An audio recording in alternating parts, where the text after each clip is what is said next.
Jadi jangan coba-coba ada yang mengatakan Nabi kan sama sama kita, manusia juga. Betul, Nabi manusia sama dengan kita. Ada matanya, ada wajahnya, ada tangannya, ada kakinya. Loh kok bisa sama? Karena memang dari jenis kita, bukan jin, bukan malaikat. Tapi satu hal jangan lupa saudara, beliau bukan manusia seperti manusia lainnya. Sebagaimana diungkapkan oleh ulama, basyarun la kal basyari, manusia tapi tidak seperti manusia lainnya saudara. Kenapa? Karena akhlaknya sempurna.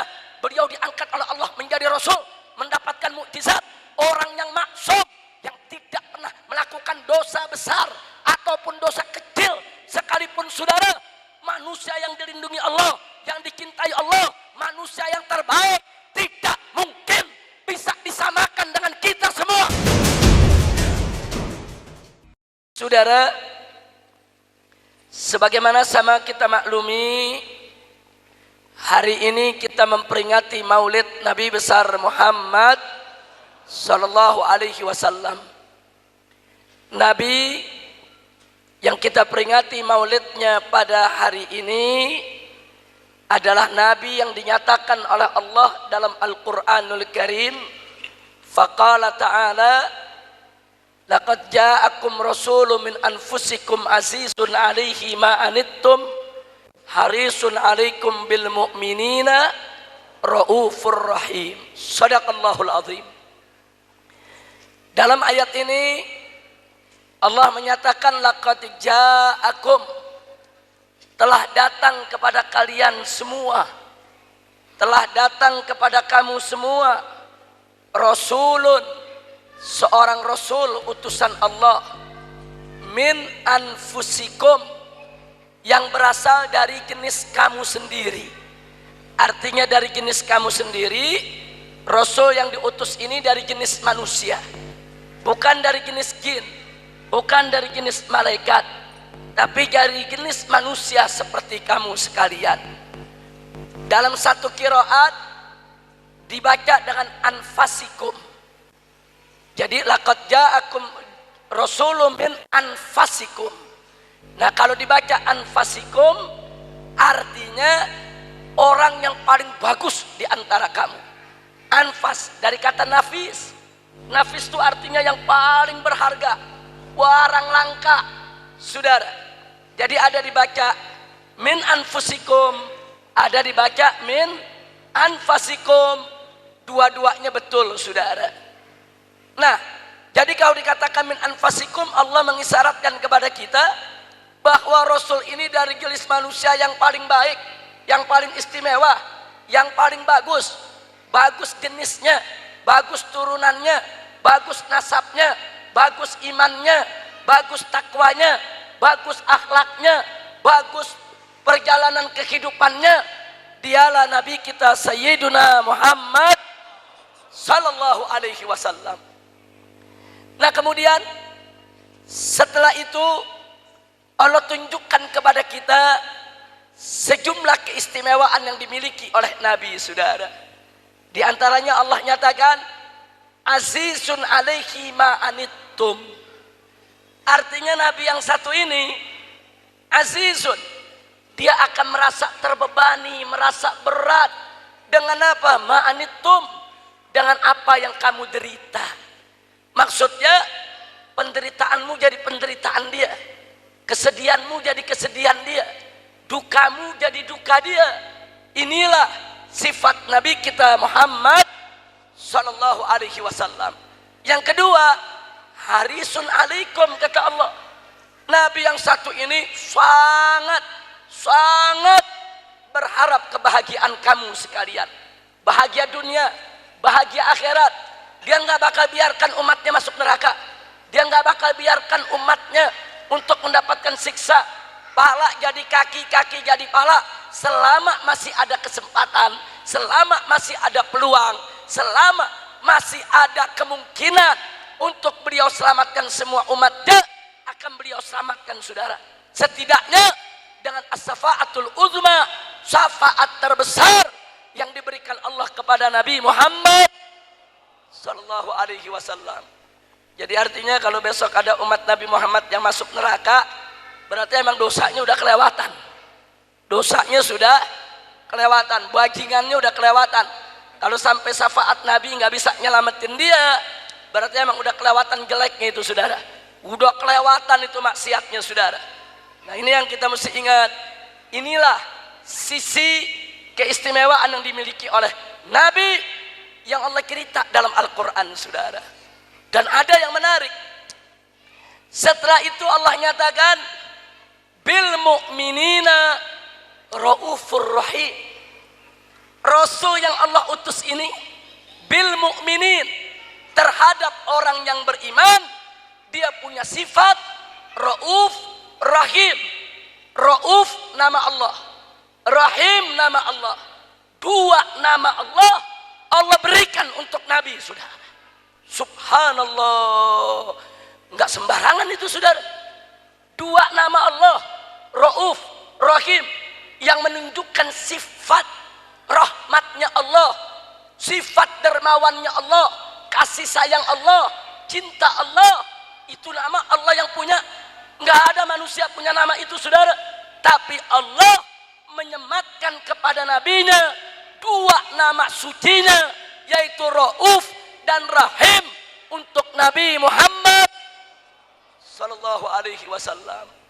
Jadi jangan ada yang beranggapan kadang-kadang wah ini berlebihan ini, Nabi diberikan sifat-sifat yang berlebihan dalam memujinya. Enggak. Allah yang memuji dengan Rauf, Allah yang memuji dengan Rahim, Allah yang memuji Nabi dengan namanya saudara.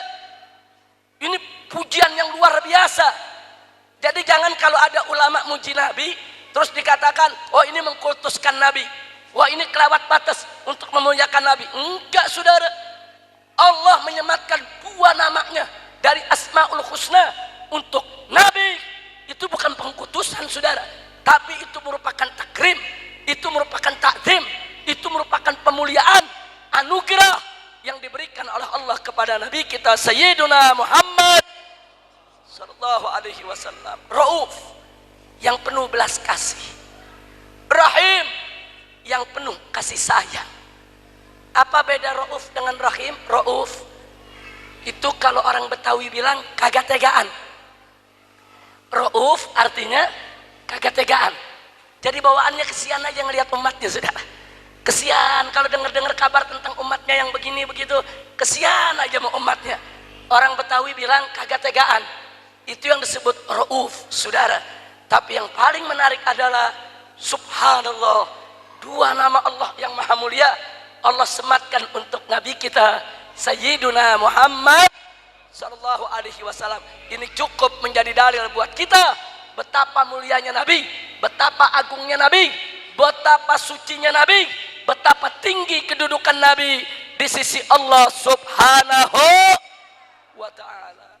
Nah, saudara, ketinggian kepribadian Nabi, ketinggian keagungan akhlak Nabi, Allah sudah memberikan pernyataan dalam Al-Qur'an, faqala ta'ala wa innaka la'ala khuluqin azim.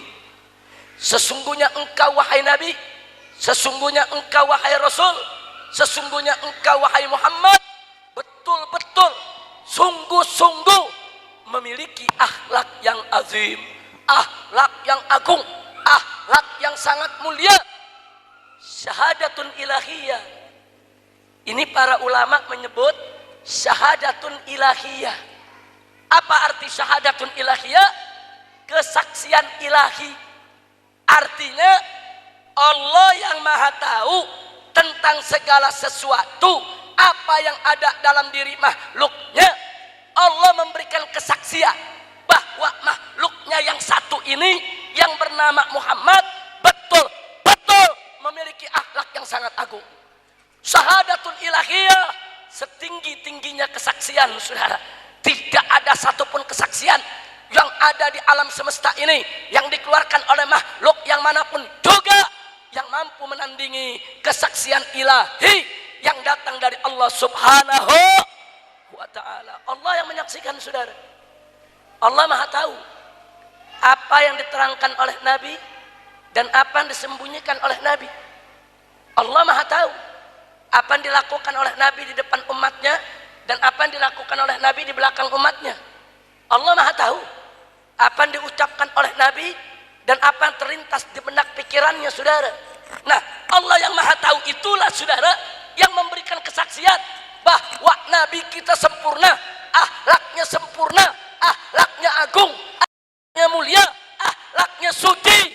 Tidak ada satu kesaksian yang lebih tinggi nilainya daripada kesaksian Allah Subhanahu wa ta'ala. Kira-kira jelas tidak? Jelas tidak? Nah, karena itu jangan ragu buat muji Nabi, saudara. Jangan ragu muji Nabi, jangan ragu untuk berikan segala macam gelar buat Nabi. Mau diberikan gelar imam, diberikan gelar sayyid, diberikan gelar Habibullah, Nabiullah, saudara. Nabiullah mau diberikan gelar Sayyidul Anbiya, Sayyidul Mursalin, mau diberikan gelar apa saja gelar silakan. Yang penting kita tidak mempertuhan Nabi. Yang penting berikan saja semua pujian buat Nabi, asal jangan mengkultuskannya untuk dipertuhan, saudara. Kenapa? Saking mulianya akhlak Nabi kita Muhammad Sallallahu Alaihi Wasallam. Karena itu Pak, Bu, kalau kita mau bicara kesempurnaan akhlak Nabi, keutamaan akhlak Nabi, 1 jam nggak cukup, seminggu masih kurang, sebulan setahun belum tuntas, saudara. Seumur hidup kita sekalipun, secara terus menerus kita bicara tentang kemuliaan akhlak Nabi yang menjadi anugerah dari Allah Subhanahu Wa Taala, tidak akan pernah ada habisnya, saudara.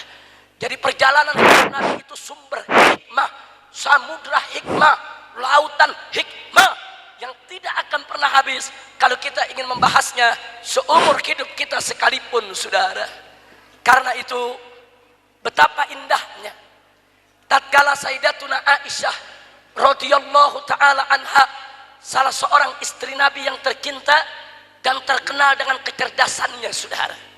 Ketika beliau ditanya oleh seorang tabi'in, "Ya Ummul Mukminin, kaifa kana khuluqun Nabi sallallahu alaihi wasallam?" Wahai Ummul Mukminin, bagaimana sih sebetulnya akhlak Nabi? Itu pertanyaannya. Pertanyaannya simpel. Bagaimana itu akhlak Nabi? Apa jawab Sayyidatuna Aisyah radhiyallahu taala anha? Beliau menjawab dengan jawaban yang luar biasa, dengan ungkapan yang singkat, padat, ringkas, jelas, tapi betul-betul, saudara, memberikan gambaran yang begitu sempurna tentang akhlak kita punya Nabi, saudara. Apa jawab Siti Aisyah radhiyallahu taala anha? Beliau menjawab, kana khuluquhul Quran. Itu aja jawabnya. Akhlak Nabi adalah Al-Quran. Itu aja, saudara. Apa maksud jawaban tersebut? Kalau dikatakan akhlak Nabi adalah Al-Quran, berarti ucapan Nabi, perbuatan Nabi, perilaku Nabi, keputusan Nabi, semua apa saja yang dilakukan oleh Nabi, saudara, tidak lain dan tidak bukan merupakan pengamalan, pengejawantahan, penjabaran, pelaksanaan daripada isi kandungan Al-Quranul. Bagaimana Al-Quran itu membimbing, begitulah akhlak Nabi kita. Kemana Al-Quran itu menuntun, kesanalah Nabi kita akan beramal, sudah. Makanya mari kita lihat, Al-Quranul Karim mewajibkan sholat 5 waktu. Demi Allah, Nabi tidak pernah meninggalkan sholat 5 waktu, saudara. Al-Quranul Karim mewajibkan puasa di bulan Ramadan. Demi Allah, Nabi tidak pernah melalaikan puasa di bulan Ramadan. Al-Quranul Karim mewajibkan kita semua berakhlak mulia. Demi Allah, Nabi merupakan makhluk yang paling mulia akhlaknya, saudara. Al-Quranul Karim mengharamkan judi, mengharamkan minuman keras, mengharamkan riba, mengharamkan perzinahan, mengharamkan pencurian, mengharamkan pembunuhan, mengharamkan segala macam kemunkaran, kemaksiatan. Demi Allah, jangankan Nabi berbuat maksiat, terlintas di benaknya untuk maksiat kepada Allah tidak pernah terjadi seumur hidupnya. Saking sempurnanya, saudara. Jadi jangan coba-coba ada yang mengatakan Nabi kan sama sama kita, manusia juga, betul. Nabi manusia sama dengan kita. Ada matanya, ada wajahnya, ada tangannya, ada kakinya. Loh kok bisa sama? Karena memang dari jenis kita, bukan jin, bukan malaikat. Tapi satu hal jangan lupa saudara, beliau bukan manusia seperti manusia lainnya. Sebagaimana diungkapkan oleh ulama, basyarun la kal basyari. Manusia tapi tidak seperti manusia lainnya saudara. Kenapa? Karena akhlaknya sempurna. Beliau diangkat oleh Allah menjadi rasul, mendapatkan mukjizat. Orang yang maksum, yang tidak pernah melakukan dosa besar ataupun dosa kecil sekalipun saudara. Manusia yang dilindungi Allah, yang dicintai Allah, manusia yang terbaik, tidak mungkin bisa disamakan dengan kita semua. Jadi jangan seenaknya ngomong saudara, Nabi kan sama dengan kita. Jadi dia mau recehin saudara, nggak bisa. Nabi beda sama kita saudara, beda. Beliau nasabnya mulia, keturunannya mulia, orangnya mulia, perilakunya mulia, ilmunya mulia, takwanya mulia. Saking mulianya Allah sebut Rauf, Rauf. Padahal Rauf itu nama Allah saudara. Saking mulianya Allah sebut Rahim, Rahim. Padahal Rahim itu nama Allah saudara. Masya Allah. Kenapa Allah berikan namanya yang maha mulia kepada Nabi kita saudara? Karena Nabi kita manusia termulia. Nah itu penghargaan dari Allah subhanahu wa ta'ala di dalam memuji Nabi kita Sayyiduna Muhammad sallallahu alaihi wasallam. Mudah-mudahan dengan demikian kita bisa lebih mencintai Nabi dan menempatkan Nabi dalam tempat yang semestinya. Amin ya rabbal